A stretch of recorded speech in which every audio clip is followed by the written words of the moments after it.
looks kind of lonely on the blue screen by herself.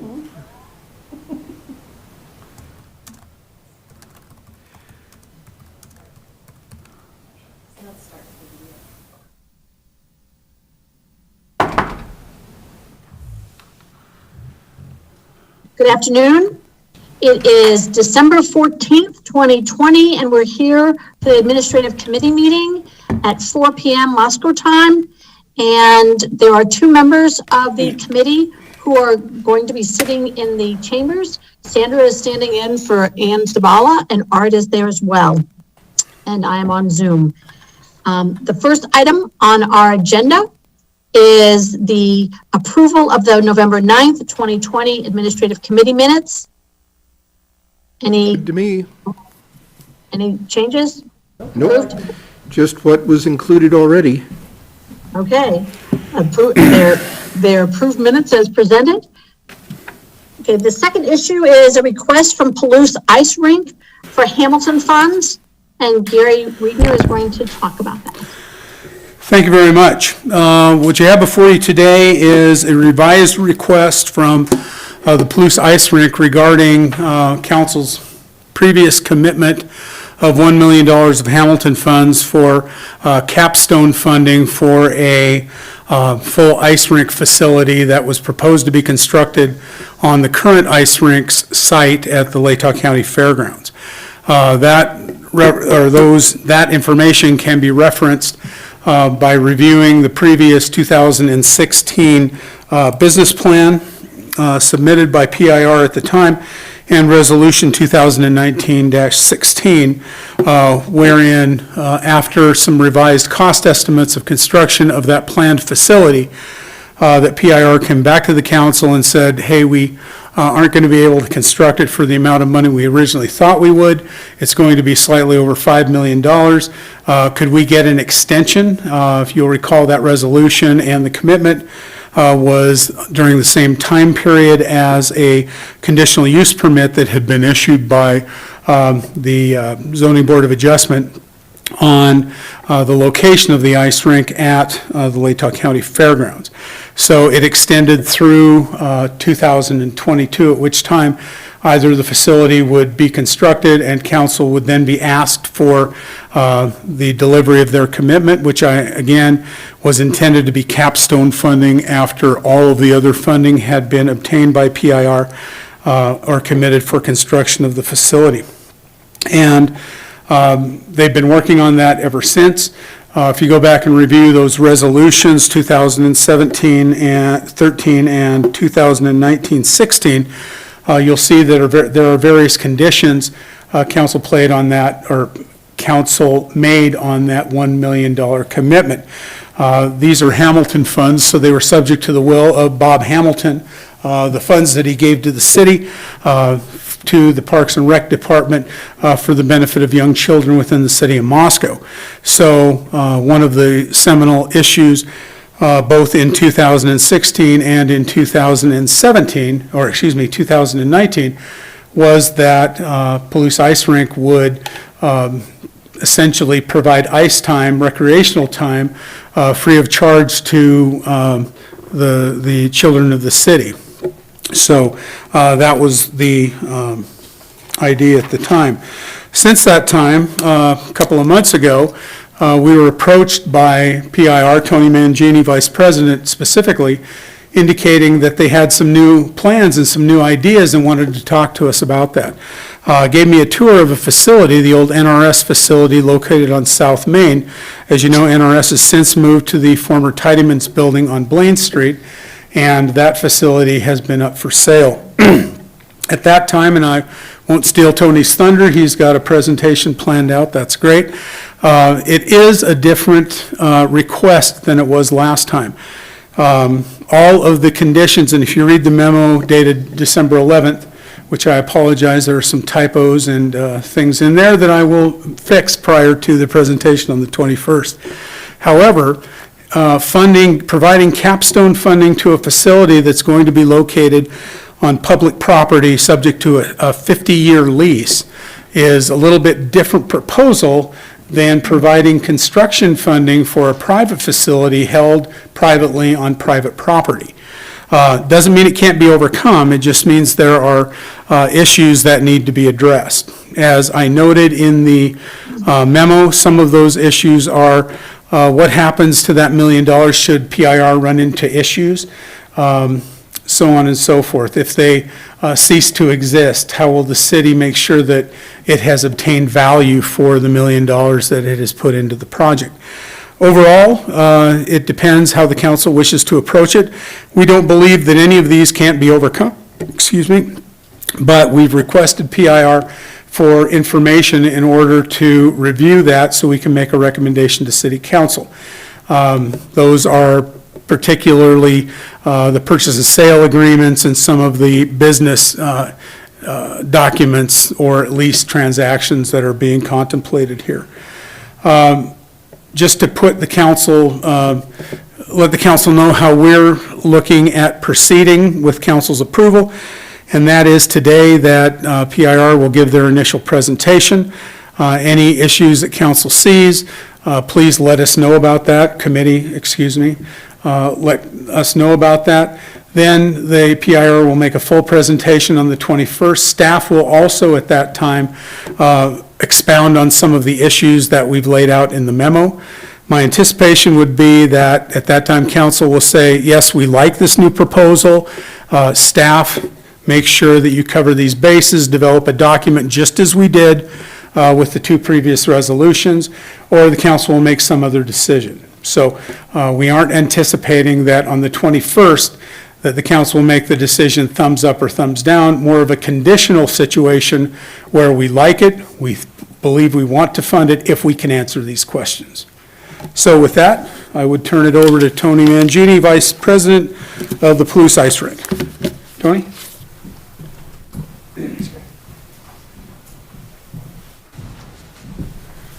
Good afternoon. Tony Mangini. Do you need my address or anything? Is this quite as formal as a normal city council hearing? Not necessary, okay. Thank you for your time. I'm the vice president for the Palouse Ice Rink.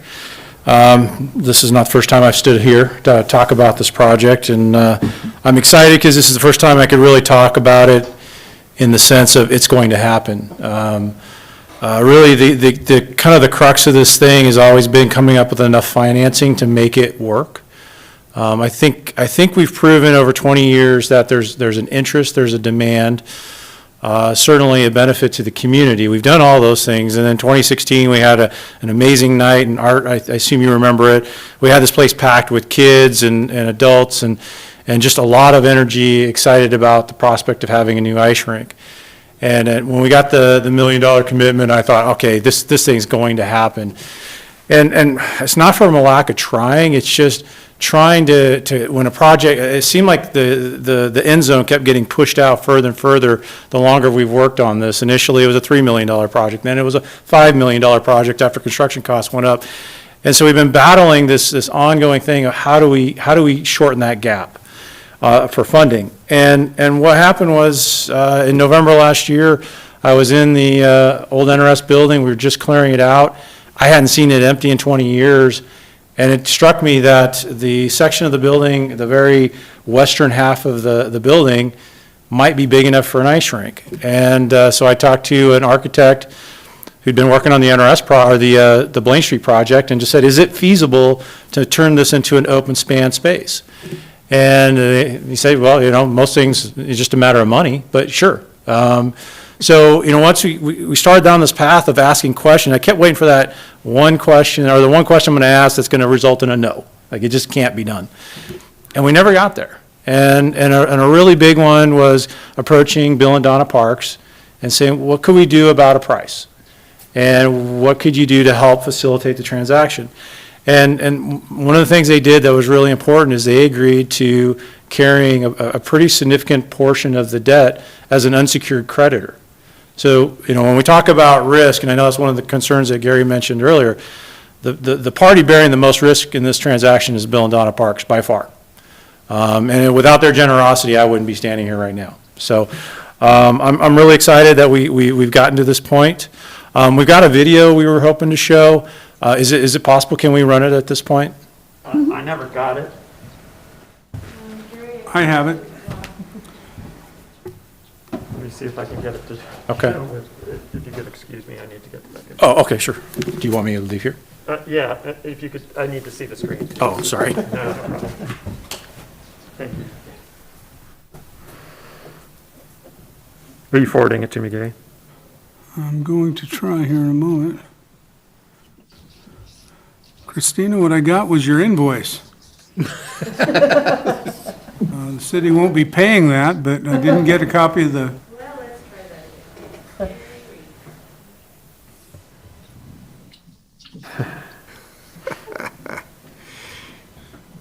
I'm gonna, It wasn't my invoice, it was Chad's. okay. Sorry about that. There you go. Is that it?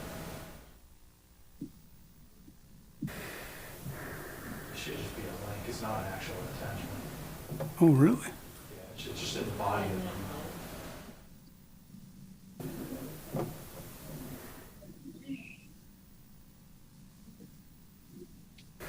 it's definitely not here in mine. I must have Okay, tell, mumbled my email. Is this a Google Mail account? Sure. I could get in my Google Mail. Dave, let me send you this again. It's just a small link on it. Great.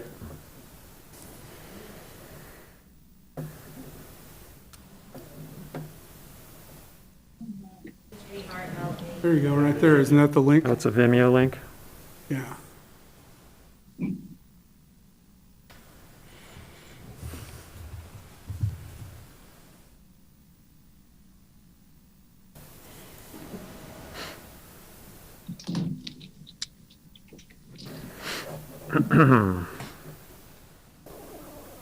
Oh, hey, it's Brandy from Speech. Hey, I got a message about, yeah, I did her swallowing bell in the ER already, and she was great, like no Hold on a swallowing second. problems at all. Yep, thin liquid that. Spooks. Oh, there's a little HIPAA action going on.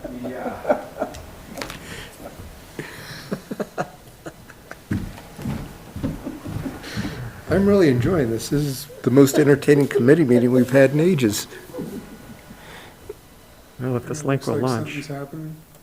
Try hitting control. There it goes, there it goes, there it goes.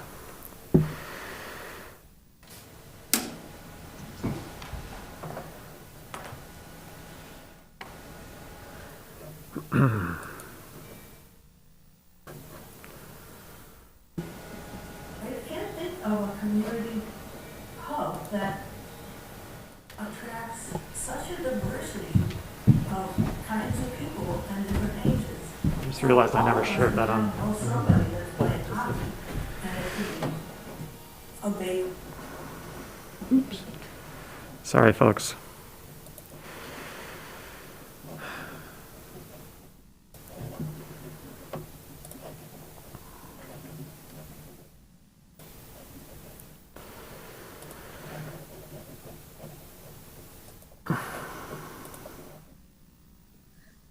This is where it broke down last time I tried to do this. Donna? Yeah.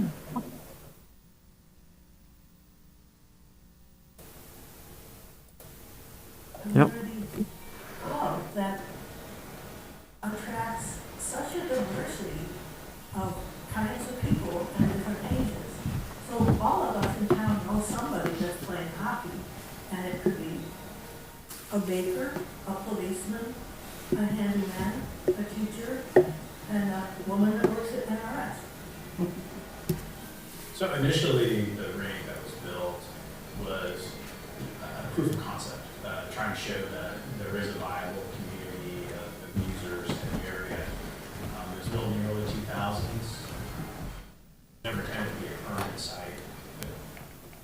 Being over on Carroll Street, we have rendering, we have concepts, but this location is an actual physical location. Hospital and Lake County love their children, and to have a facility such as this so that our kids have things to do over the winter when it's cold and it's snowy and awful outside, that means a lot. Coming from the Parks family as well, it's just perfect. It is exactly what their legacy has been and will be here in Moscow. Well, Bill and I own it, and we started thinking, I wonder if you guys should do one. You know, that would be great to not just sell it to someone who didn't know, but give it for a community project. We're not giving it to them free, but we've been through some negotiations and stuff. But I hope it'll all work out so that they can use it. From a community impact, this is really what it's all about. Just the fact that you have a facility like this in a community like this is just such a strong economic impact, an asset for recreational opportunities for kids. We have a really giving community. And this is one where we really do need the community to step up. We need our businesses, we need our individuals to really step up and make this successful. The big thing we need to focus on at this point is the fundraising needed to finish its exam. And now it's just a matter of the rest of the community engaging with us and asking questions and learning about what we're trying to do. And hopefully getting excited about what the potential is for this project.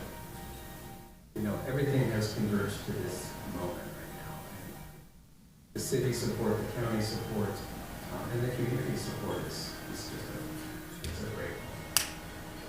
This could actually happen here, give our ice rink and our kids and this home is exactly what Moscow does. It is exactly what Moscow does, and it reflects us in so many different ways. Thanks to the generosity of the parks, we have the building. We just need to raise another $1.25 million for the renovation of the facility to make it a nice room next fall. There are multiple ways that people can make gifts, and all of those ways are available on our website. If you love the Palouse as much as we do, please reach out to myself or a board member. Your gift will have a lasting impact on current and future generations.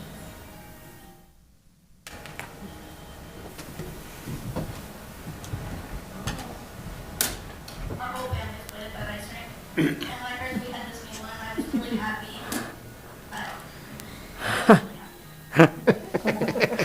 Love it. That's not the whole story, because my wife is his teacher, and she told him, he didn't know about it. He burst into tears, according to my wife, when he found out. He was so excited. Okay. No more outtakes? No, that's it, that's the whole shebang. So anyway, I think, I don't know if you guys are familiar with Chet Hervey, he's the one that put that together for us, did a fantastic job. I really like the perspective that it provides. There's a lot of people that had no idea how big that building was. I was in there for 26 years, so I'm very acquainted with it. So it's it really does, it fits for what we're trying to do. I think I could understand if people had concerns because, sometimes you try and force something into a space that isn't quite right. And that honestly, that was the thing I kept waiting for.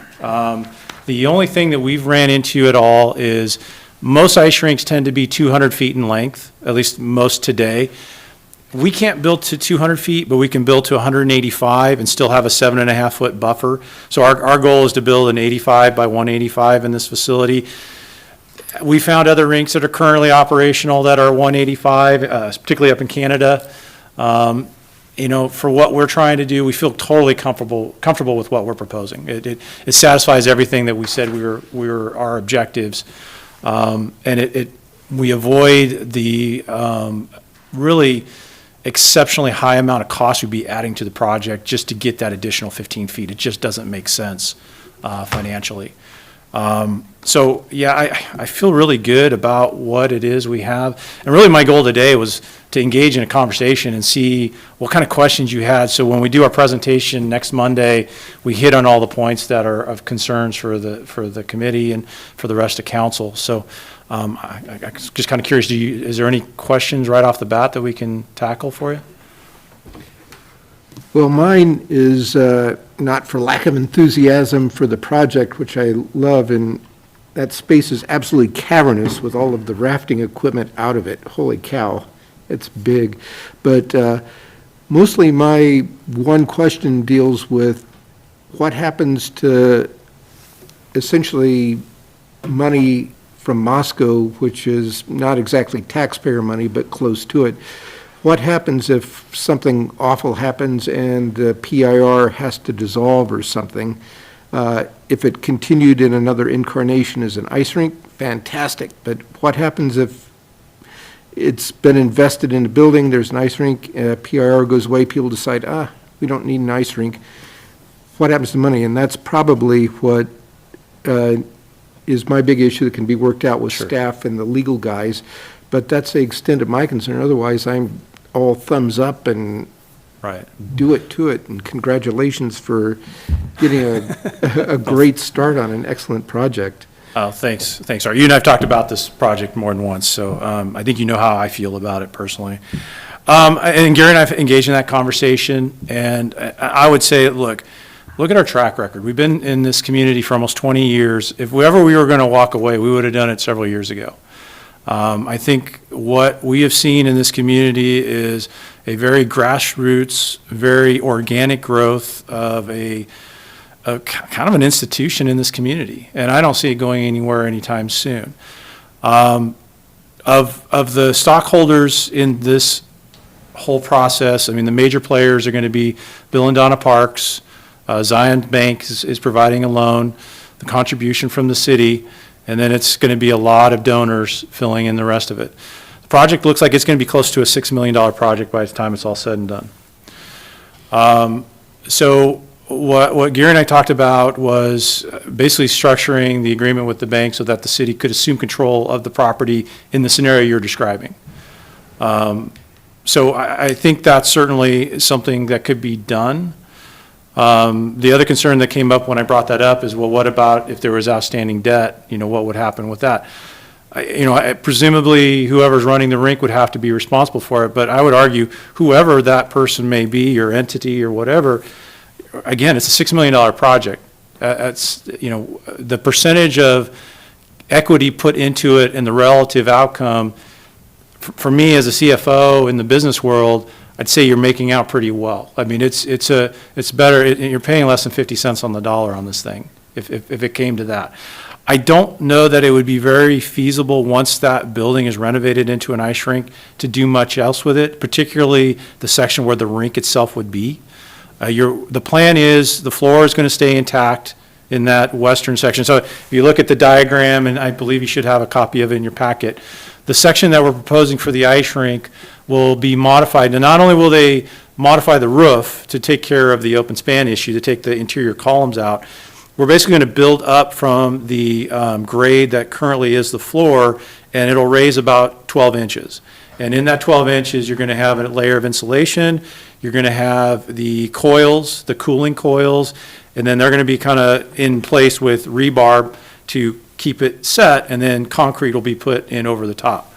So in the extreme example where somebody else assumed control, I don't know what else you would, I mean, you'd have a pretty major expense to get that out of there if you were trying to use it for something else.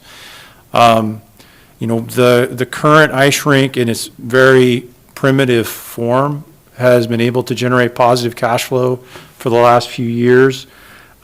We were faced with the challenge, it was either in 17 or 18, I believe it was 18, our chiller broke down. We were facing about $45,000 in chiller costs, and we were able to raise that with support of our user base. So the idea that this community would turn its back on this project after we get it going, or even 5-10 years down the road, I find that a difficult one to really believe. I mean, certainly anything's possible, but I think it's a fair risk. I think there's enough good things and there's enough things we can do to make sure that the Hamilton money, my wife and I have money into this thing personally. I mean, I got involved with this really actively 2013, 2014 because of Bill Parks, because I knew he had made a substantial donation to the ice rink, and I'd been involved, I've been a user, I was familiar with it, and I felt like somebody needed to be looking out for Bill's money. And so my personal commitment and passion to make this thing successful isn't going to end after we have our ribbon cutting ceremony and Bill comes down, helps us have our grand opening next October. I'm just excited that we can talk about it like there is a viable plan to have it next October, because we've never really had that. It's always been a future someday thing.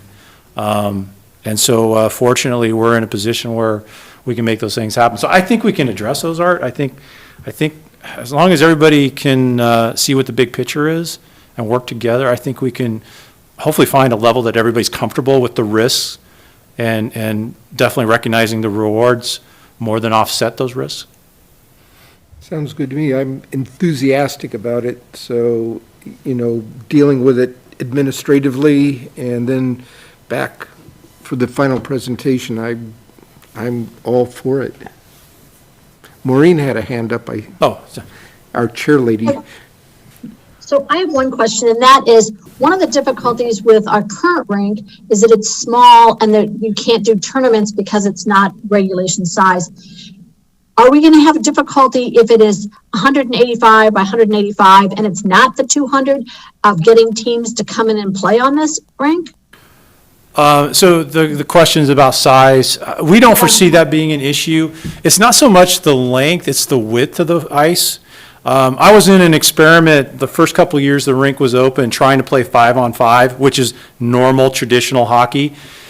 It was just dangerous to do it with adults. It was just physically, we were too big. We were always on the verge of running into each other. So that really wasn't an issue of length. It was more of just the width of the ice, which I believe the current rink is 60 by 160. So the 85 by 185 that we're proposing satisfies USA Hockey requirements and U.S. figure skating requirements. So it shouldn't affect our ability to host events. One thing I wanted to comment on on the video, when there were some overhead views of the property, the land to the south of the building, it's been a vacant lot for some time. I don't know if you guys remember, at one point there was a small house just to the south of it. I think it's been gone for about 10 years roughly. Anyway, Bill Parks acquired that property a few months before this became an official arrangement, a contractual arrangement. So that will be parking for the ice rink. So we've tried to make sure that, when it comes to the idea of can we host events, we wanted to have a facility that was capable to do those kinds of things. So we should have a lot of parking on that south side. There's some parking on the southeast side, right off the highway. There's a little bit of parking on the west side of the property, but our secondary parking will probably be on the north side off Palouse River Drive. It's the same lot that NRS employees used for years. So the property has a lot of parking capabilities. We're also planning, depending on how fundraising goes, including a nice bleacher area for our families, attendees to watch. In fact, we're hoping to be able to do kind of a little mezzanine so we can actually elevate it a little bit higher than what we've been able to do historically, so people have a nice view onto the ice. So we're pretty excited about that.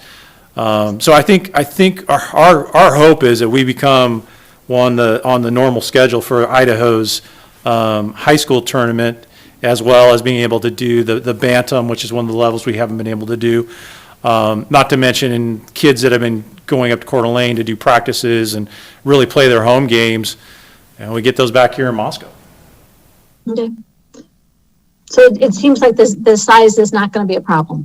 No, like I said, in a perfect world, I'd love to have that additional 15 feet, but it's a cost benefit thing. It doesn't pencil out to chase after that, and I feel comfortable that we're not going to feel like we're shorting ourselves by doing this. I think this really satisfies everything that people have been asking for. We get away from the noise issues that we've had over on Harold Street. We go from having a single porta potty, which is all we've been using for facilities for 20 years.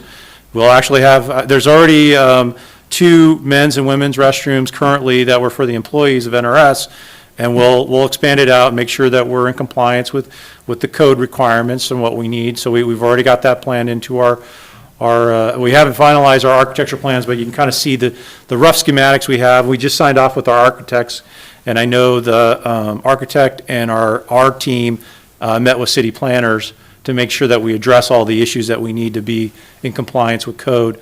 So we're already working on all those things. So yeah, I think we're really excited about that aspect of it, being able to host events. It shouldn't be a problem at all. Yes, Sandra. So, first of all, I am enthusiastic about this. I like the idea of it. But I will say, folks that I know that I'm close to have said things that, and they're not sports-minded at all. And I'll say, why in a year like this would the city even be thinking about putting money toward a hockey rink? So that's not coming from me, but I can tell you, people have come to me about that. People, I mean, friends, family, you know, they don't get it. And so when you're thinking about how to make presentations and how to share this, I think that's definitely one thing to be thinking about, because I know that when I get immersed in whatever sport I'm in, and there have been many, that's my whole world, right? And it's really easy to get excited, but people on the outside don't necessarily see that. So to help get them excited and to understand it, I would try to keep that thought going through. You know, why would Suzanne Smith, who crochets and, you know, watches NCIS, why would she care about this? So I try to, this is a made-up person in my mind, I try to think about her a lot when I'm making different decisions. So Right. I like it, but I'm a sports fan. Sure. You know, one of the things I'm really proud of is this is all private funding. Like even the Hamilton money is not taking taxpayer money. It's from a different source. So I'd be quick to point that out if someone brought that up. Look, we initiated this conversation with Bill and Donna in late February of this year. COVID hits, and I thought it was dead. I thought, you know, there's no way they're going to want to even engage in this conversation. They came back to us in April and said, we thought about it, here's what we'd like to do, and it reunited that whole conversation, and by May we had pretty much the majority of the framework figured out. You know, for them, they got a property they just like to do something with. It's been on the market since July of 2019. You know, NRS is no longer leasing it from them. There really is no other purpose for it. So if the ice rink wasn't going to take it over, they would be looking at a plan B. So there's an opportunity that has a finite amount of time that it's going to be in place. Throughout COVID, everything we talked about is, but someday we're going to be back to normal. Someday, you know, we'll be able to get back together with friends and family and do the things that we love to do. And I think I look at the way we get so frustrated as adults, and when we look at kids and say, all you do is play video games, all you do is screw around on your phone. I've been at that ice rink a lot of times in the evenings on a Friday, Saturday night. I'm kind of addicted to hockey, so in case people didn't know. And I'm always impressed by these groups of kids that show up. And when I say kids, usually these groups are showing up on a Friday or Saturday night, 10 o'clock at night or later. They're high school kids, they're college kids. Maybe they're of age, maybe they're not, but they're looking for something fun to do. It totally reminds me when I was growing up, we had roller rinks when I was a kid, and that's what we did on a Friday night. We go hang out with friends and we go roller skating. It's that kind of environment. These kids they're exercising, they're socializing, they're not on their computers, they're not getting into trouble, they're just trying to do something fun. And so to me, when people ask me why I get so passionate about it, like I'm smart enough to know that adult hockey really isn't that high a priority as far as, you know, me getting the opportunity to play. So I know that's not that's not what drives this thing. But when I look at what can make this community better, you know, I look at what can help high school kids and young kids be good community members and feel like this community gave them something back, so that they always, no matter where they end up, they always have something positive how they feel about Moscow. And then for the university, there's a lot of talk about what can they do to improve with recruiting. Like, here you go. You know, getting a great education is important, but you also want stuff to do while you're going to college. And this facility really appeals to a lot of students. The living groups rent it pretty consistent. I mean, this year is an anomaly due to COVID, but most years, particularly with the Greek system, they love renting the facility because it satisfies one of their core things. They need to have social events with their house members doing something. NRS has rented the facility, I don't know, 3 times, 4 times now. I mean, it's fun. It's something for us to do as a group outside of work. So, you know, when you spend some time there and you really start to see the impact, I mean, the person that doesn't have an interest, it's tough to convince people to do something that they have no interest in doing. And it's easy, you know, if you're past that point in your life where your kids are in the house, or maybe you're too young to even have children, you know, we tend to kind of focus on our world. But I'll tell you what, I think anybody who appreciates what makes a good, strong community, you kind of sometimes have to look beyond yourself.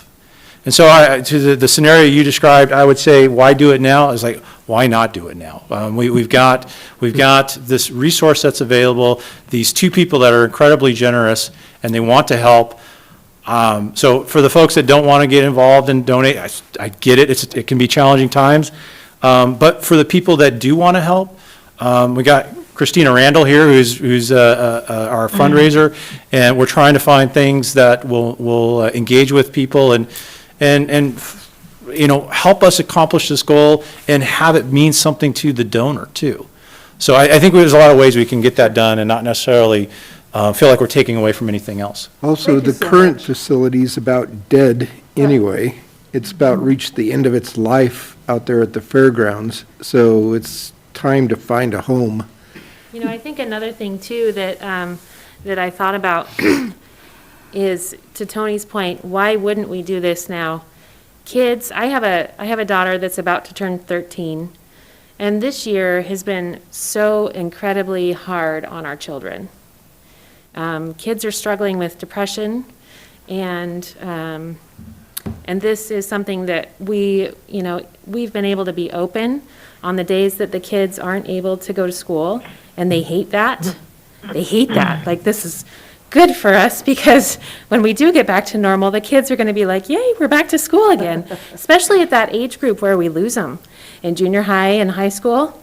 We've been able to be open and have, 5 to 10 kids there skating during the day when they would have otherwise been at school. They're able to hang out with their friends. And I would just say, from the bottom of my heart, why wouldn't we do this for them? And that's great. You didn't have to sell me. No, right? I know. But I think that's But smart, it's 'cause it been will come hard. up, I mean, we've been and your passion's hearing great. about, the depression and how much that's up, and suicide and all of that. And this is something that can really, truly help with that. Cool. Thank you so much. If I may. Gary. And I guess I would say that the money's already been committed by council. If the original plan were to be put in effect tomorrow, then all they need to do is approach the city and say, council, we've held up our end of the log now. So really, the proposal has just changed in scope and approach. So council made the decision to commit the money back in 2016. And then re-up that in 2019. So it's a matter of, if we can get the technical issues taken care of, it really hasn't changed. The end result should be an ice rink which can serve the youth of Moscow in accordance with Bob Hamilton's will. Thank you. From my perspective, it seems to me that it's also a time when it's an opportunity. There's always been financing issues. We're so much closer now with having a building. And it's pretty exciting. I mean, I curled for years. My kids learned how to skate there. It's a great place for our community. And so I really fully support it, and I really hope that it all comes through. One of the things I want to address the council on, when this was brought up in 2016, council earmarked that Hamilton money for the project, for the ice rink. The big question was, to the ice rink folks, is you got to bring a plan, a durable plan in front of us to make this happen. And you have a limited amount of time. And we extended that time, if I remember right, Gary, I don't remember the exact dates. But this plan is right before you. And this was what was asked of the ice rink folks, and so they developed that. So Sandra, from your perspective, from when you talk to folks out there that don't have a history of this, don't even know that, you can add that to it, because this is something that's been in the works for a long, long time. These folks have been around since 2002, back in the day when I was on P&Z, and I've been seeing this in front of different boards, planning and zoning, board of adjustment, as well as a city council person and as the mayor. So this has been something that these folks have been working on for years, not just something quickly. So that should carry some weight when you talk to folks, and you haven't had the history of that, as other councilors haven't either. So I just wanted to update that a little bit. Thank you. Well, and one thing I wanted to also comment on is you talked, Maureen, you talked about opportunity. That's an evolving part of Moscow. The SEL project just came online just recently. It's just to the south of the old NRS building. You got the new police station just up the road. So it's kind of becoming this growth center of Moscow. And it ties in very nicely with all the other things. Like I mentioned earlier, we get away from the noise complaint issue. It's got parking, it's got just a lot of opportunity. So again, it's not, I remember when Parks and Rec was looking at doing the ball fields near the Arboretum, that ran into a lot of friction because of conflict of different expectations from the different stakeholders. I don't see that in this situation. We're not going to be really any louder, much louder than what NRS was when we were running the property. It's commercial zoned. There is a small house on the property that's included with the transaction, and we honestly haven't decided what's going to become of it. We've thought about maybe selling it. We might need it for parking if we needed parking in the future. So that's really the only kind of unknown. But, in that situation, if it is sold as residential property, it's already zoned, and the buyer would know what's coming. If everything falls into place that we believe it will, there'll be an ice rink in there, and they'll know that going in. So, but yeah, it's a pretty exciting time for Moscow, honestly. It's kind of like you could say, well, in a down economy, a global pandemic, we should just pump the brakes and not do anything, but I don't know. Apparently SEL didn't feel that way, and police station project didn't stop. So, the world keeps turning. Well, Tony, I think you've gotten a lot of support from the members of the administrative committee, and we look forward to the presentation on Monday, the 21st. Sure, when you go in front of the entire council. It's not final yet. Yep. But tell them where we are with the That's great. 1.25 goal. Why don't you do that? Okay. You're All right. So just one more update that we'll make sure we have an updated update for next week because we're expecting a higher number.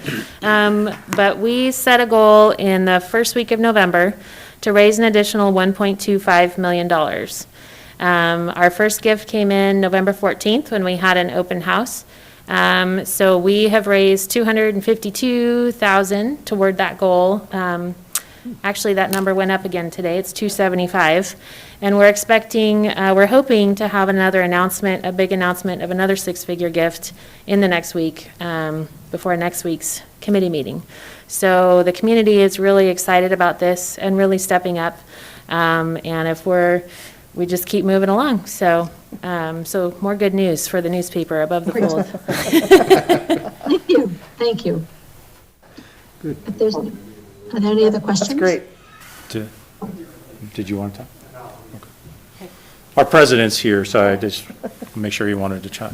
Is there any other questions we can answer? The presentation next week, I would anticipate doing a PowerPoint, trying to hit any of the issues talked about today and just kind of reiterate some of the things I wrote in my outline that was submitted, just so there's a good feel for what we're trying to do. I'd probably use the video again. It's like I said, you're the first people outside of our internal circle to see it. So we're really excited to have it and want to use it when we meet with our donors and talk about what this project means to us. Happy to answer any last questions before we call it a night. Good? Thank you, Gary. Thank you, council members. Thanks, Bill. Okay, moving on to our third agenda item, the 2021 City Limits Ordinance. Bill Belnoff. Thank you and good afternoon. So this is a fairly brief item for you this afternoon. Under Idaho code, we are required anytime we amend the corporate limits of the city boundary, we are required to file a new legal description and map defining the corporate boundaries of the city. Typically that's done within either 30 days of the annexation action or no later than the 10th day of January every year. We did end up annexing about 163 acres in association with the Schweitzer Engineering Laboratories project. And so that is requiring us to amend the city limits. Staff has prepared an ordinance with the updated legal description and area of the city, and this will be presented to the council at the upcoming January 4th meeting. I'd be happy to answer any questions you may have. Makes sense to me. Yep, no questions here. Nope, either. And I would prefer not to read the ordinance as Art suggested earlier. We'll let you off the hook. 10 pages of legal descriptions would not be my idea of fun. For anybody. Yeah. Yeah, Looks thank good to you. me. Thank you. Okay, now we're back to Gary again and Jen. The Regions Blue Shield premium reimbursement. Okay, thank you. I'll turn it over to Jen to give the history of what's going on. Hello, good afternoon. So back in August of 2020, the city's medical insurance provider, Regions Blue Shield, let us know that they were going to be providing a 15% rebate on premiums paid. So that's both the city-paid premiums and the portion of the medical insurance premiums that our employees pay as well. They provided that rebate in our September 2020 bill as a credit and was a total credit of $25,595.42. So the breakdown of that premium cost for the portion that the employees paid and then the portion that the city pays, about $4,780 of that was dollars that employees had paid their premium portion, and then the balance of the $20,549 is the city paid premium for that amount. The whole reason for the rebate, as Regents noted with COVID, a lot of people, many people were not getting the usual medical care that they would have in a regular year. As such, their experience levels, the amount of care they were having to pay for as an insurance provider was down significantly from previous years, and the 15% reflected that non-use of insurance really at that time. What we would like to do with this rebate is pass it on to employees, and we looked at a couple of ways of doing that. First, if we simply did a cash reimbursement to the employees, it would run through payroll, and it would be subject to payroll taxes. And we do have a range of employees and a range of amounts on how that would apply to an employee. So, for instance, a single employee with no dependents, no significant other, no domestic partner, we pay the full premium for their insurance. There is no cost to them. If you have an employee, for instance, myself, I cover my 2 children. The city pays for my insurance, and then they pay 50% of my benefits or 50% of the premiums for 2 children. And that is $310 a month. So the difference really runs the gamut depending on which employee has which dependent or significant other covered. So what we'd like to do is reimburse our employees the 15% of their employee paid portion. For some, it'll be none because they are covered fully. For others, it would be more. That would reflect that $4,780 amount. And then take the remaining balance and split that evenly among employees and provide that to our employees in their HRA VIVA account.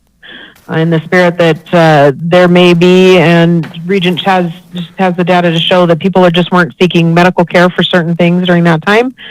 Providing that in an HRA VIVA account is a medical related account that employees can use to pay for medical related expenses. So thought that would be a good use of those funds, and in keeping with Regence's reasoning for the rebate to keep our employees healthy and get those benefits to them in a way that they could use into the future. Any questions on the rebate portion itself? Yeah, this is not without precedent.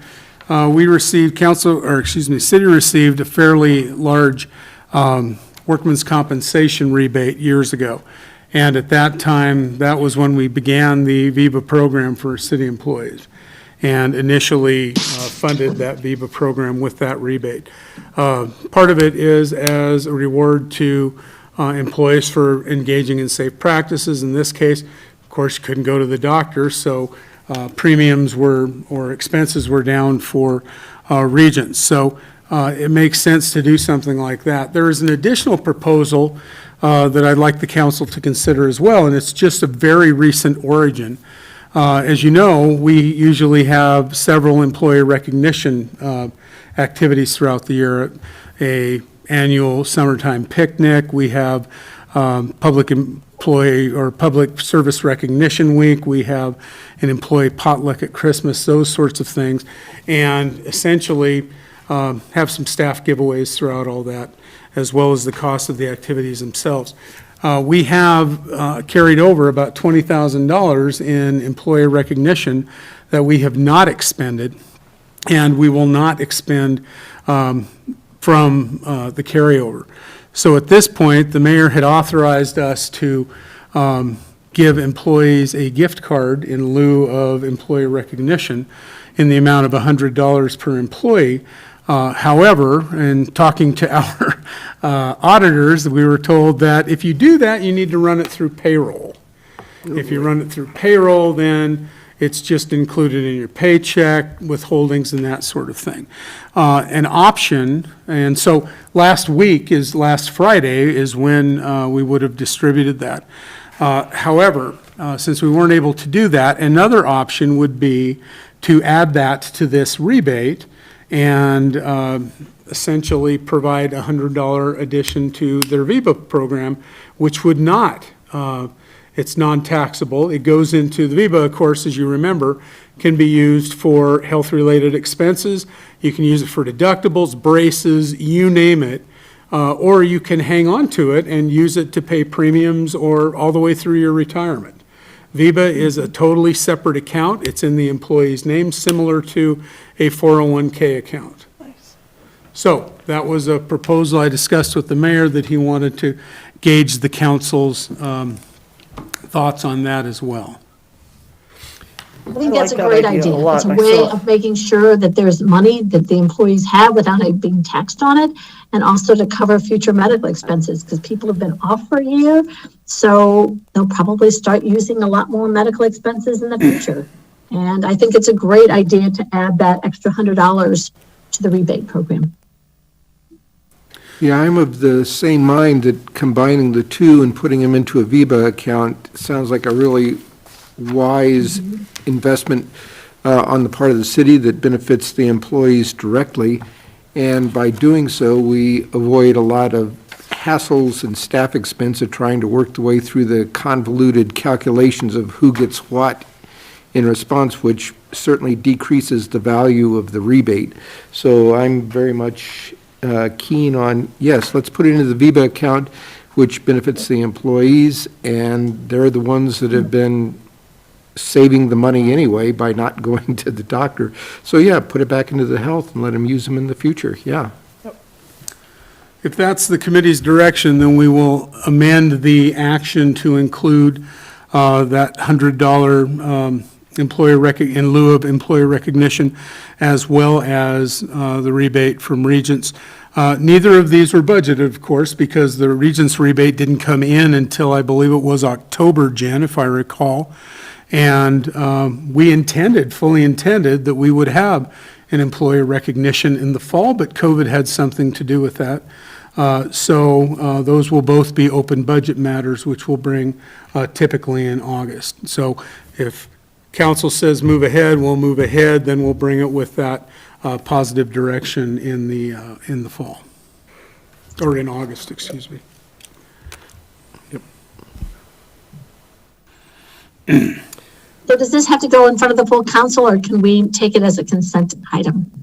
It can be as a consent item, if you want to do that. If anybody wants to pull it off, that's fine.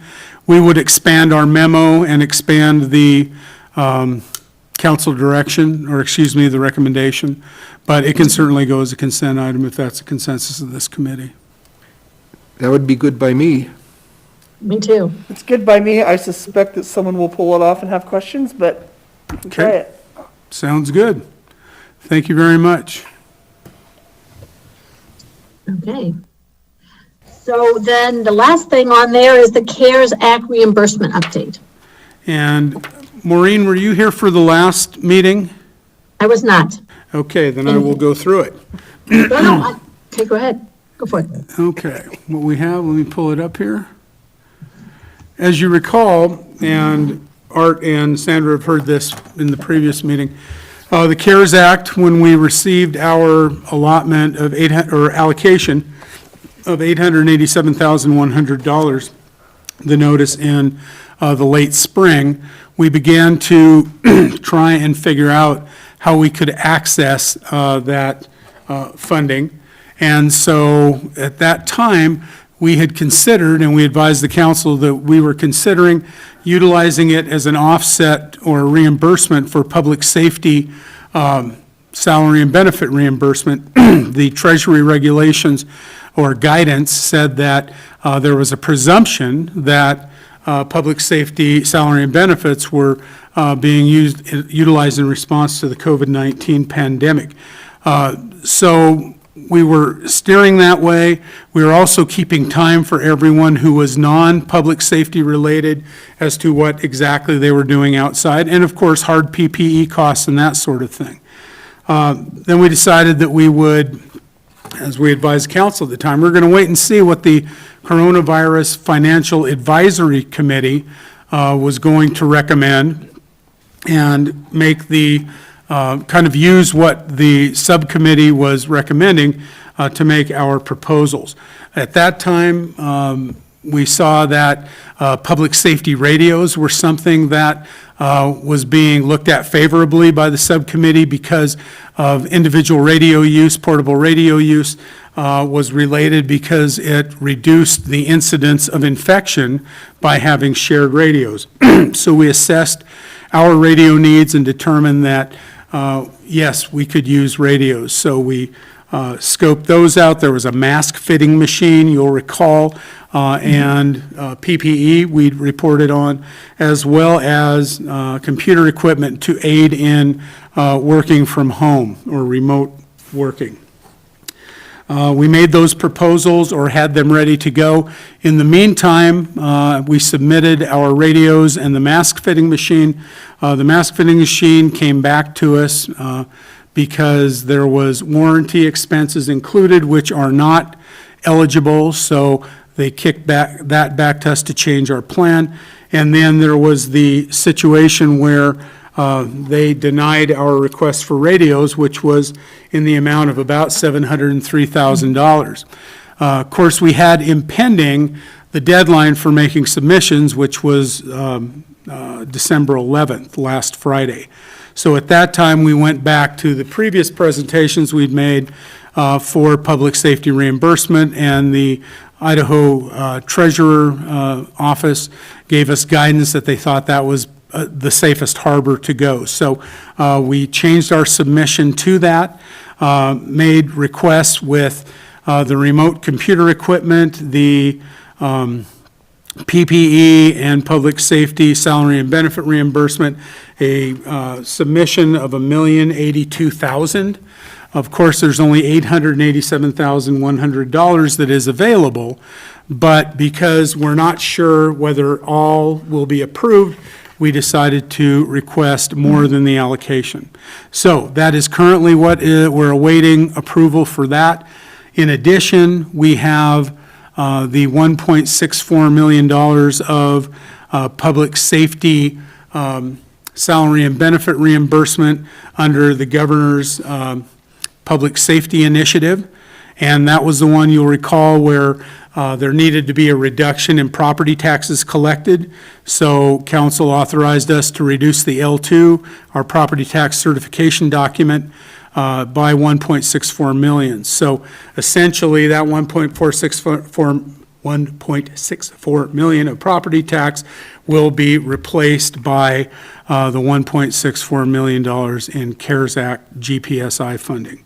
So with that, that is our status. That GPSI request will be made hopefully sometime this week, and we should know well in advance of the end of the year whether we're approved. I'll stand for any questions. I have no questions. Okay, Art and Sandra had their questions answered last meeting. Yep. And staff has nothing further for the committee.